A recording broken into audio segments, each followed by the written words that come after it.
রাত যত গভীর হয় ততই স্পষ্ট হয়ে ওঠে হৃদয়ের কথা। আপনি শুনছেন রাতের কণ্ঠ। আজকের গল্পটি হয়তো আপনার জীবন বদলে দিতে পারে।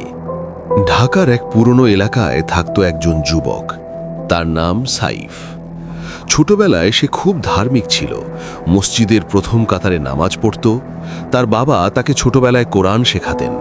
তার মা প্রায়ই বলতেন, বাবা, মানুষ দুনিয়ায় বড় হতে পারে, কিন্তু আল্লাহর কাছে বড় হতে পারলেই সে সত্যিকারের সফল। সময় বদলালো। বিশ্ববিদ্যালয়ে ওঠার পর সাইফের জীবনও বদলে গেল। নতুন বন্ধু, নতুন পরিবেশ, নতুন স্বাধীনতা। প্রথমে এক ওয়াক্ত নামাজ ছুটল, তারপর 2 ওয়াক্ত, তারপর পুরো দিন। আজান ভেসে আসত, কিন্তু তার কানে ঢুকত না। রাত জেগে আড্ডা, গান, অপ্রয়োজনীয় সময় নষ্ট, এটাই হয়ে গেল তার জীবন।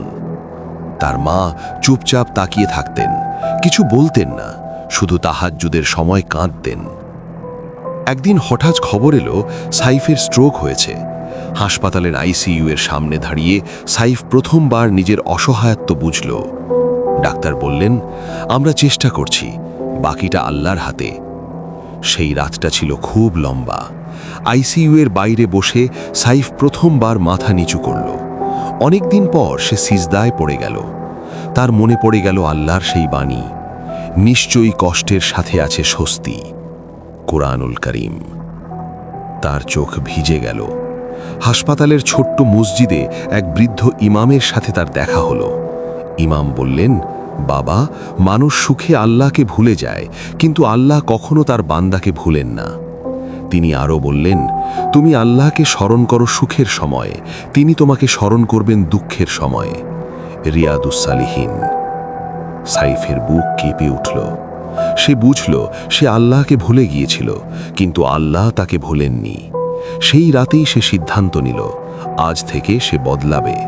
ফজরের আজানে সে উঠে দাঁড়ালো, দীর্ঘ সিজদায় কাঁদল। বাড়ি ফিরে মায়ের সামনে দাঁড়িয়ে বলল, মা, আমাকে মাফ করে দাও। মা তাকে জড়িয়ে ধরে শুধু বললেন, আল্লাহ তোকে ফিরিয়ে এনেছেন, এটাই আমার শান্তি। সময় কেটে গেল। সাইফ আবার নিয়মিত নামাজ শুরু করল, কোরআন পড়তে লাগল।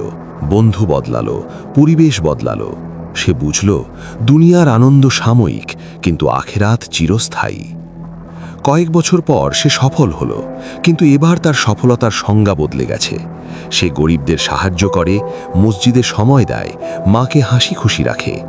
একদিন সে নিজের ডায়েরিতে লিখল, যে রাত আমাকে কাঁদিয়েছিল সেই রাতই আমাকে আল্লাহর কাছে ফিরিয়ে দিয়েছে। প্রিয় শ্রোতা, আপনি হয়তো এখন কষ্টে আছেন, হয়তো একা, হয়তো ভেঙে পড়েছেন, কিন্তু মনে রাখবেন, আল্লাহ আপনার দোয়া শুনছেন, আপনার চোখের পানি তিনি দেখছেন। রাত যতই অন্ধকার হোক, আল্লাহর রহমত তার চেয়েও বড়। আপনি যদি এমন আরও হৃদয় ছুঁয়ে যাওয়া ইসলামিক গল্প শুনতে চান, যদি সত্যের আলো খুঁজে থাকেন, যদি আপনার ঈমানকে আরও মজবুত করতে চান, তাহলে এখনই সাবস্ক্রাইব করুন রাতের কণ্ঠ। এই পথচলায় আমাদের সাথেই থাকুন। প্রতিটি ভিডিও হবে আপনার জন্য একটি নতুন উপলব্ধি, একটি নতুন জাগরণ, একটি নতুন আশা। লাইক দিন, কমেন্ট করে জানিয়ে দিন আপনার অনুভূতি, শেয়ার করে ছড়িয়ে দিন নূরের বার্তা। আর অবশ্যই বেল আইকনে ক্লিক করে রাখুন, যাতে নতুন ভিডিও সবার আগে আপনার কাছে পৌঁছে যায়। রাতের নীরবতায়, হৃদয়ের গভীর থেকে আমরা বলছি, সাবস্ক্রাইব করুন রাতের কণ্ঠ। আল্লাহ আপনাকে উত্তম প্রতিদান দান করুন। আমিন।